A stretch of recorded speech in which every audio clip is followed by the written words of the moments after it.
मोदी जी ने जब से पोर्टफोलियो बांटा है तब से बिहार में चर्चा इस बात की तेज हो गई है कि क्या अब जनता दल यूनाइटेड और नीतीश कुमार नाराज हो जाएंगे क्योंकि उनके मंत्रियों को रेलवे मंत्रालय नहीं दिया गया। जनता दल यूनाइटेड के किसी भी नेता को केंद्र में उस मंत्रालय को नहीं दिया गया जिसके बारे में बिहार में चर्चा तेज थी।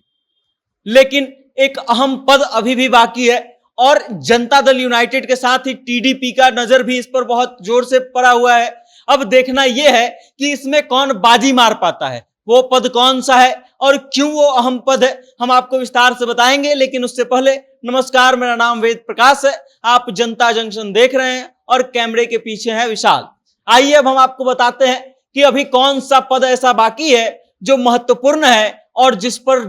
जनता दल यूनाइटेड और टीडीपी दोनों की नजरें गड़ी हुई है।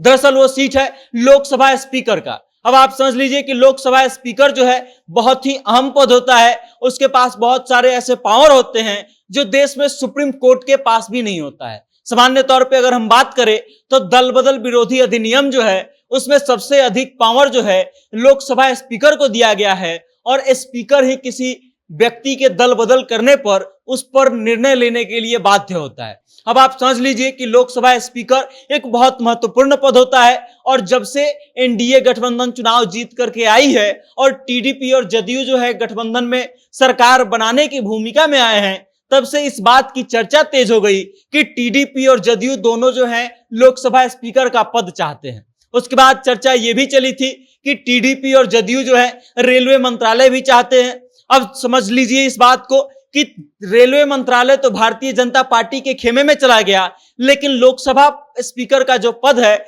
ये अब किधर जाएगा ये देखना दिलचस्प होगा। कुछ चीजें हम आपको बताते हैं जिसके कारण ऐसा लग रहा है कि फिर भारतीय जनता पार्टी जो है बाजी मार जाएगी। सबसे पहला कारण कि जनता दल यूनाइटेड ने इस बात पर विरोध दर्ज नहीं कराया कि उसको रेलवे में मंत्रालय नहीं दिया गया, या फिर रेलवे मंत्रालय जनता दल यूनाइटेड को नहीं दिया गया, या फिर टीडीपी ने भी इस बात का विरोध दर्ज नहीं कराया और दोनों ने यह बात कह रखा है कि हम बिना शर्त समर्थन दे रहे हैं। मतलब ये कि उन लोगों ने समर्थन देने के बदले कोई शर्त नहीं रखा है, ना तो जदयू ने, ना नीतीश कुमार ने, ना नायडू ने और ना टीडीपी ने। मतलब ये कि अभी भी बीजेपी बाध्य नहीं है कि लोकसभा स्पीकर का जो अहम पद है वो इन दोनों में से किसी पार्टी के पास चला जाए। अब समझने वाली बात यह है कि लोकसभा स्पीकर का पद जो होता है हरदम सत्तारूढ़ दल जो होती है, जिसकी संख्या सबसे ज्यादा होती है, उसका प्रयास रहता है कि वो अपने पास रखे ताकि ऐसे समय में उसका उपयोग कर सके जब विश्वास मत और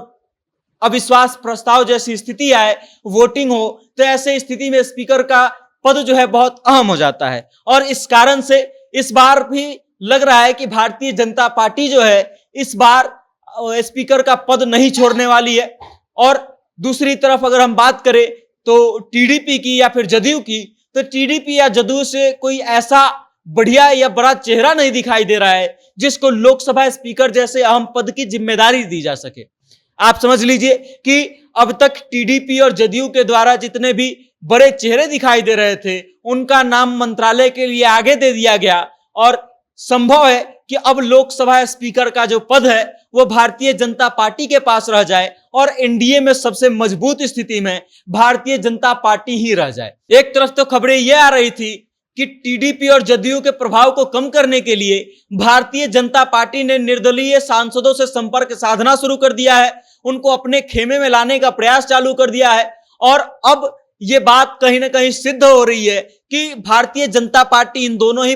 पार्टियों के प्रभाव से मुक्त है और शायद इसी कारण इनको मंत्रालय में जगह तो दिया गया, लेकिन वो मंत्रालय नहीं दिया गया जिस मंत्रालय का चर्चा इन लोगों के द्वारा सबसे अधिक किया जा रहा था। जनता दल यूनाइटेड के सांसद लवली आनंद जो है वो कई खुले मंच से आकर के कह चुकी हैं कि जनता दल यूनाइटेड को रेलवे मंत्रालय मिलना चाहिए और पोर्टफोलियो जब डिसाइड किया गया तो रेलवे मंत्रालय जो है अश्विनी वैष्णव भारतीय जनता पार्टी के सांसद को दे दिया गया। मतलब ये कि जनता दल यूनाइटेड और टीडीपी इस वक्त जो है भारतीय जनता पार्टी पर प्रेशर बनाने में सक्षम नहीं है। बाकी इस खबर को लेकर के आप क्या सोचते हैं, लोकसभा स्पीकर जैसे अहम पद को लेकर के आप क्या सोचते हैं, और क्या लगता है कि जनता दल यूनाइटेड या फिर टीडीपी को लोकसभा स्पीकर का पद दिया जाना या चाहिए या नहीं चाहिए, ये इसके बारे में आप क्या सोचते हैं कमेंट के माध्यम से अपनी राय हम तक जरूर भेजिएगा और देखते रहिएगा जनता जंक्शन। बहुत बहुत धन्यवाद।